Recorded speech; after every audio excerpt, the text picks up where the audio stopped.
أعوذ بالله من الشيطان الرجيم واعلموا أنما غنمتم من شيء فأن لله خمسه وللرسول ولذي القربى واليتامى والمساكين وابن السبيل إن كنتم آمنتم بالله وما أنزلنا على عبدنا يوم الفرقان يوم التقى الجمعان والله على كل شيء قدير إذ أنتم بالعدوة الدنيا وهم بالعدوة القصوى والرب أسفل منكم ولو تواعدتم لاختلفتم في الميعاد ولكن ليقضي الله أمرا كان مفعولا ليهلك من هلك عن بينة ويحيى من حي عن بينة وإن الله لسميع عليم إذ يريكهم الله في منامك قليلا ولو أراكهم كثيرا لفشلتم ولتنازعتم بالأمر ولكن الله سلم إنه عليم بذات الصدور وإذ يريكموهم إذ التقيتم في أعينكم قليلا ويقللكم في أعينهم ليقضي الله أمرا كان مفعولا وإلى الله ترجع الأمور يا أيها الذين آمنوا إذا لقيتم فئة فاثبتوا واذكروا الله كثيرا لعلكم تفلحون وأطيعوا الله ورسوله ولا تنازعوا فتفشلوا وتذهب ريحكم واصبروا إن الله مع الصابرين ولا تكونوا كالذين خرجوا من ديارهم بطرا ورئاء الناس ويصدون عن سبيل الله والله بما يعملون محيط وإذ زين لهم الشيطان أعمالهم وقال لا غالب لكم اليوم من الناس وإني جار لكم فلما تراءت الفئتان نكصوا على عقبيه وقال إني بريء منكم إني أرى ما لا ترون إني أخاف الله والله شديد العقاب إذ يقول المنافقون والذين في قلوبهم مرض غر هؤلاء دينهم وما يتوكل على الله فإن الله عزيز حكيم ولو ترى إذ يتوفى الذين كفروا الملائكة يضربون وجوههم وأدبارهم وذوقوا عذاب الحريق ذلك بما قدمت أيديكم أن الله ليس بظلام للعبيد كدأب آل فرعون والذين من قبلهم كفروا بآيات الله فأخذهم الله بذنوبهم إن الله قوي شديد العقاب ذلك بأن الله لم يكن غير نعمة أنعمها على قوم حتى يغيروا ما بأنفسهم أن الله سميع عليم كذاب آل فرعون والذين من قبلهم كذبوا بآيات ربهم فأهلكناهم بذنوبهم وأغرقنا آل فرعون وكل كانوا ظالمين إن شر الدواب عند الله الذين كفروا فهم لا يؤمنون الذين عاهدت منهم ثم ينقضون عهدهم في كل مرة وهم لا يتقون وإما تثقفنهم في الحرب فشرد بهم من خلفهم لعلهم يذكرون وإما تخافن من قوم خيانة فانبذ إليهم على سواء إن الله لا يحب الخائنين ولا يحسبن الذين كفروا سبقوا إنهم لا يعجزون وأعدوا لهم ما استطعتم من قوة ومن رباط الخيل ترهبون به عدو الله وعدوكم آخرين من دونهم لا تعلمونهم الله يعلمهم وما تنفقوا من شيء في سبيل الله يوفى إليكم وأنتم لا تظلمون وإن جنحوا للسلم فجنح لها وتوكل على الله إنه هو السميع العليم وإن يريدوا أن يدعوك فإن حسبك الله والذي أيدك بنصره وبالمؤمنين وألف بين قلوبهم لو أنفقت ما في الأرض جميعا ما ألفت بين قلوبهم ولكن الله ألف بينهم إنه عزيز حكيم يا أيها النبي حسبك الله ومن اتبعك من المؤمنين يا أيها النبي حرض المؤمنين على القتال إن يكن منكم 20 صابرون يغلبوا 200 وإن يكن منكم 100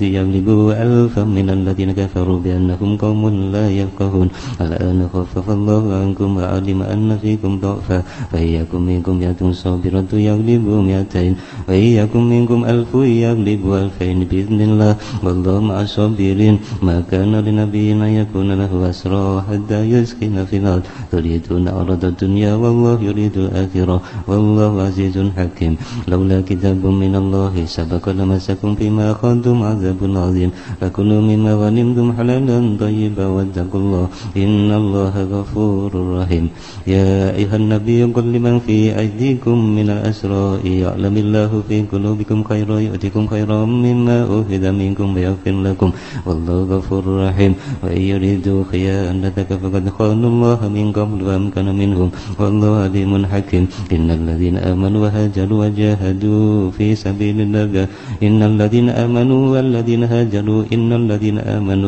هاجروا وجاهدوا بأموالهم وأنفسهم في سبيل الله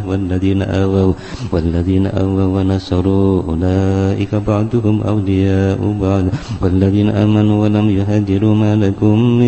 من ولايتهم من شيء حتى يهاجروا وإن استنصروكم في الدين فعليكم النصر إلا على قوم بينكم وبينهم ميثاق والله بما تعملون بصير والذين كفروا بعضهم أولياء بعض إلا تفعلوه تكن فتنة في الأرض وفساد كبير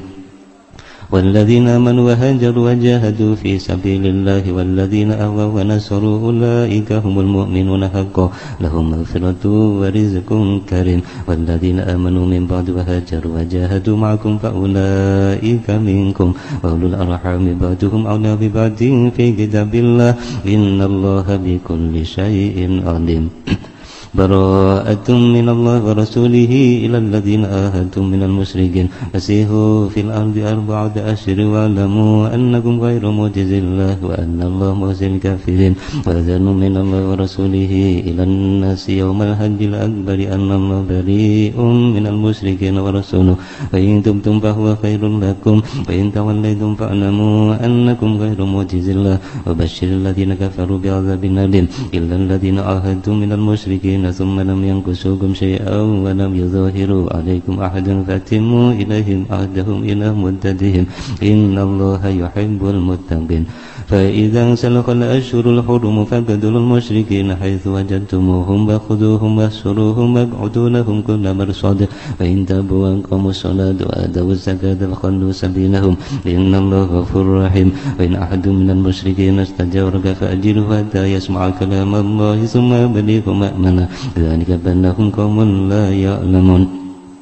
كيف يكون للمشركين عهد عند الله وعند رسوله إلا الذين عاهدتم عند المسجد الحرام فما استقاموا لكم فاستقيموا لهم إن الله يحب المتقين كيف وإن يظهروا عليكم لا يرقبوا فيكم إلا ولا ذمة يرضونكم بأفواههم وتأبى قلوبهم وأكثرهم فاسقون اشتروا بآياتنا ثمنا قليلا فصدوا عن سبيله إنهم ساء ما كانوا يعملون لا يرقبون في مؤمن إلا ولا ذمة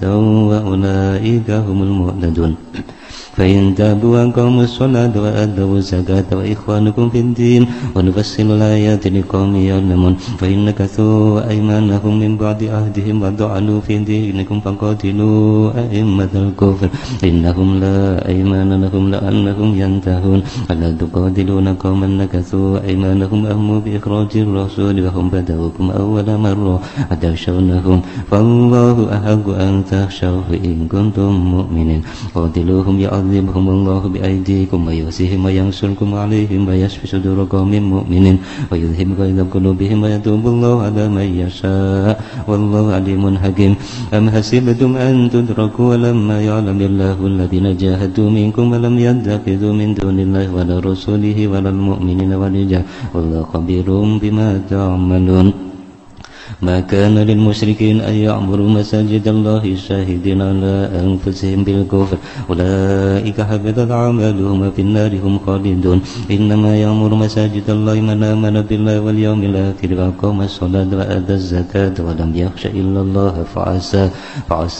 أولئك أن يكونوا من المهتدين أجعلتم سقاية الحاج وإمارة المسجد الحرام كمن آمن بالله واليوم الآخر وجاهد في سبيل الله لا يستوون عند الله والله لا يهدي القوم الظالمين الذين آمنوا وهاجروا وجاهدوا بأموالهم في سبيل الله بأموالهم وأنفسهم أعظم درجة عند الله وأولئك هم الفائزون يبشرهم ربهم برحمة منه ورضوان وجنات لهم فيها نعيم مقيم خالدين فيها أبدا إن الله عنده أجر عظيم يا أيها الذين آمنوا لا تتخذوا آباءكم وإخوانكم أولياء إن استحبوا الكفر على الإيمان ومن يتولهم منكم فأولئك هم الظالمون قل إن كان آباؤكم وأبناؤكم وإخوانكم وأزواجكم وعشيرتكم وأموال اقترفتموها وتجارة تخشون كسادها ومساكن ترضونها أحب إليكم من الله ورسوله وجهاد في سبيله فتربصوا حتى يأتي الله بأمره والله لا يهدي القوم الفاسقين لقد نصركم الله في مواطن كثيرة ويوم حنين إذ أعجبتكم كثرتكم فلم تغن عنكم شيئا وضاقت عليكم الأرض بما رحبت ثم وليتم مدبرين ثم أنزل الله سكينته على رسوله وعلى المؤمنين وأنزل جنودا لم تروها وعذب الذين كفروا وذلك جزاء الكافرين ثم يتوب الله من بعد ذلك على من يشاء والله غفور رحيم يا أيها الذين آمنوا إنما المشركون نجس فلا يقربوا المسجد الحرام بعد عامهم هذا وإن خفتم عيلة فسوف يغنيكم الله من فضله إن شاء إن الله عليم حكيم قاتلوا الذين لا يؤمنون بالله ولا باليوم الآخر ولا يحرمون ما حرم الله ورسوله ولا يدينون دين الحق من الذين أوتوا الكتاب حتى يؤتوا الجزية عن يد وهم صاغرون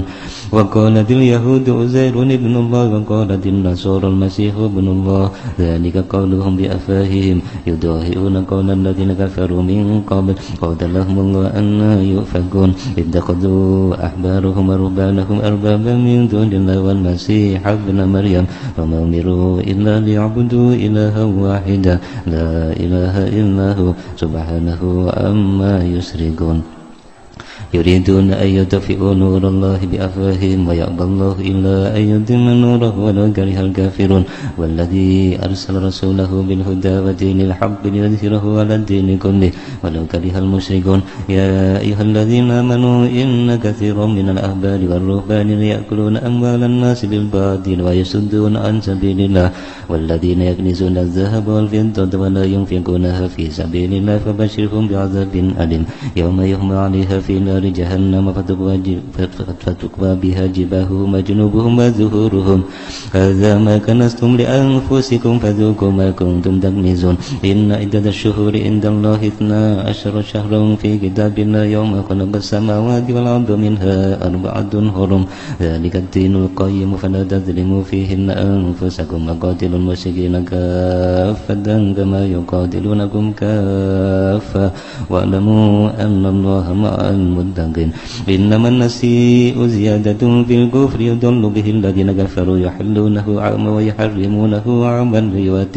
ليواتئوا عدة ما حرم الله فيحلوا ما حرم الله زين لهم سوء أعمالهم والله لا يهدي القوم الكافرين يا أيها الذين آمنوا ما لكم إذا قيل لكم انفروا في سبيل الله ثاقلتم إلى الأرض أرضيتم بالحياة الدنيا من الآخرة فما متاع الحياة الدنيا في الآخرة إلا قليل إلا تنفروا يعذبكم عذابا أليما ويستبدل قوما غيركم ولا تضروه شيئا والله على كل شيء قدير إلا تنصروه فقد نصره الله إذ أخرجه الذين كفروا ثاني اثنين إذ هما في الغار إذ يقول لصاحبه لا تحزن إن الله معنا فأنزل الله سكينته عليه وأيده بجنود لم تروها وجعل كلمة الذين كفروا سفلى وكلمة الله هي العليا والله عزيز حكيم انفروا خفافا وثقالا وجاهدوا بأموالكم وأنفسكم في سبيل الله ذلكم خير لكم إن كنتم تعلمون لو كان عرض قريبا وسفر قاصدا لاتبعوك ولكن بعدت عليهم الشقة وسيحلفون بالله لو استطعنا لخرجنا معكم يهلكون أنفسهم والله يعلم إنهم لكاذبون عفى الله عنك لما أذنت لهم حتى يتبين لك الذين صدقوا وتعلم الكاذبين لا يستأذنك الذين يؤمنون بالله واليوم الآخر أن يجاهدوا بأموالهم وأنفسهم والله عليم بالمتقين إنما يستأذنك الذين لا يؤمنون بالله واليوم الآخر وارتابت قلوبهم فهم بريبهم يترددون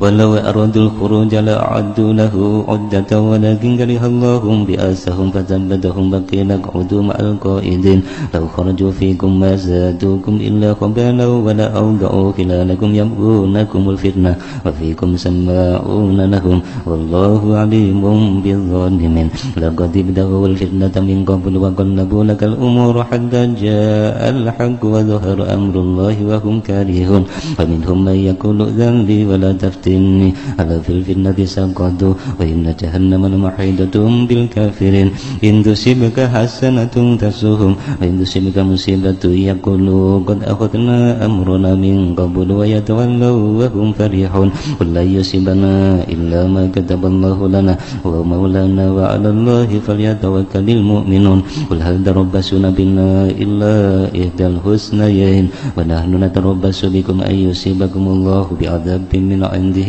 أو بأيدينا فتربصوا إن معكم متربصون قل أنفقوا طوعا أو كرها لا يتقبل منكم إنكم كنتم قوما فاسقين فما منعهم أن تقبل منهم نفقاتهم إلا أنهم كفروا بالله وبرسوله ولا يأتون الصلاة إلا وهم كسالى ولا ينفقون إلا وهم كارهون فلا تعجبك أموالهم ولا أولادهم إنما يريد الله ليعذبهم بها في الحياة الدنيا وتزهق أنفسهم وهم كافرون ويحلفون بالله إنهم لمنكم وما هم منكم ولكنهم قوم يفرقون لو يجدون ملجأ أو مغارات أو مدخلا لولوا إليه وهم يجمعون ومنهم من يلمزك في الصدقات فإن عودوا منها ردوا وإن لم يرضوا منها إذا هم يسخطون ولو أنهم ردوا ما آتاهم الله ورسوله وقالوا حسبنا الله سيؤتينا الله من فضله ورسوله إنا إلى الله راغبون إنما الصدقات للفقراء والمساكين والعاملين عليها والمؤلفة قلوبهم وفي الرقاب والغارمين وفي سبيل الله وابن السبيل فريضة من الله والله عليم حكيم ومنهم الذين يؤذون النبي ويقولون هو أذن قل أذن خير لكم يؤمن بالله ويؤمن للمؤمنين ورحمة للذين آمنوا منكم والذين يؤذون رسول الله لهم عذاب أليم يحلفون بالله لكم ليرضوكم والله ورسوله أحق أن يرضوه إن كانوا مؤمنين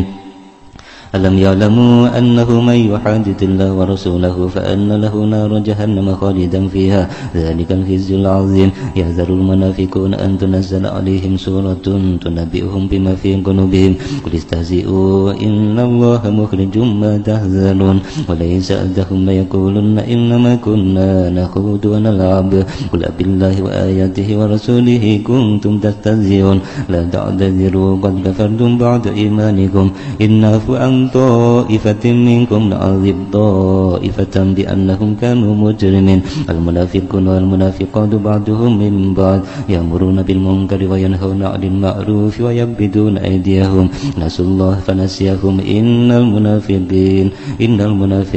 المنافقين هم الفاسقون وعد الله المنافقين والمنافقات والكفار نار جهنم خالدين فيها هي حسبهم ولعنهم الله ولهم عذاب مقيم كالذين من قبلكم كانوا أشد منكم قوة وأكثر أموالا وأولادا فاستمتعوا بخلاقهم فاستمتعتم بخلاقكم وما استمتع الذين من قبلكم كما استمتع الذين من قبلكم بخلاقهم وخذتم كالذي خاضوا أولئك حبطت أعمالهم في الدنيا والآخرة أولئك هم الخاسرون ألم يأتهم نبأ الذين من قبلهم قوم نوح وعاد وثمود وقوم إبراهيم وأصحاب مدين والمؤتفكات أتتهم رسلهم بالبينات فما كان الله ليظلمهم ولكن كانوا أنفسهم يظلمون والمؤمنون والمؤمنات بعضهم أولياء بعض يأمرون بالمعروف وينهون عن المنكر ويقيمون الصلاة ويؤتون الزكاة ويطيعون الله ورسوله أولئك سيرحمهم الله إن الله عزيز حكيم وعد الله المؤمنين والمؤمنات جنات تجري من تحتها الأنهار خالدين فيها ومساكن طيبة في جنات عدن ورضوان من الله أكبر ذلك هو الفوز العظيم يا أيها النبي جاهد الكفار والمنافقين واغلظ عليهم ومأواهم جهنم وبئس المصير يحلفون بالله ما قالوا ولقد قالوا كلمة الكفر وكفروا بعد إسلامهم وهموا بما لم ينالوا وما نقموا إلا أن أغناهم الله ورسوله من فضله فإن يتوبوا يك خير لهم وإن يتولوا يعذبهم الله عذابا أليما في الدنيا والآخرة وما لهم في الأرض من ولي ولا نصير ومنهم من عاهد الله لئن آتانا من فضله لنصدقن ولنكونن من الصالحين فلما آتاهم من فضله بخلوا به وتولوا وهم معرضون فعقبهم نفاقا في قلوبهم إلى يوم يلقونه بما أخلفوا الله ما وعدوه وبما كانوا يكذبون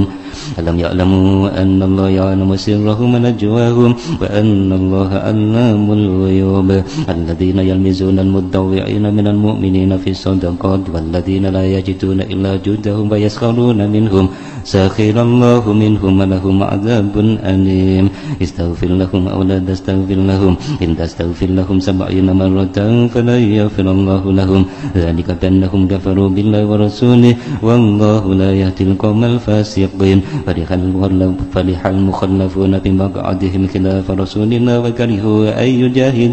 وكرهوا أن يجاهدوا بأموالهم وأنفسهم في سبيل الله وقالوا لا تنفروا في الحر قل نار جهنم أشد حرا لو كانوا يفقهون فليضحكوا قليلا وليبكوا كثيرا جزاء بما كانوا يكسبون فإن رجعك الله إلى طائفة منهم فاستأذنوك للخروج فقل لن تخرجوا معي أبدا ولن تقاتلوا معي أبدا إنكم رضيتم بالقعود أول مرة فاقعدوا مع الخالفين ولا تصل على أحد منهم مات أبدا ولا تقم على قبره إنهم كفروا بالله ورسوله وماتوا وهم فاسقون ولا تعجبك أموالهم وأولادهم إنما يريد الله أن يعذبهم بها في الدنيا وتزهق أنفسهم وهم كافرون وإذا أنزلت سورة أن آمنوا بالله وجاهدوا مع رسوله استأذنك أولو الطول منهم وقالوا ذرنا لكم مع القائدين رضوا بأن يكونوا مع الخوالف وطبع على قلوبهم فهم لا يفقهون لكن الرسول والذين آمنوا معه جاهدوا بأموالهم وأنفسهم وأولئك لهم الخيرات وأولئك هم المفلحون أعد الله لهم جنات تجري من تحتها الأنهار خالدين فيها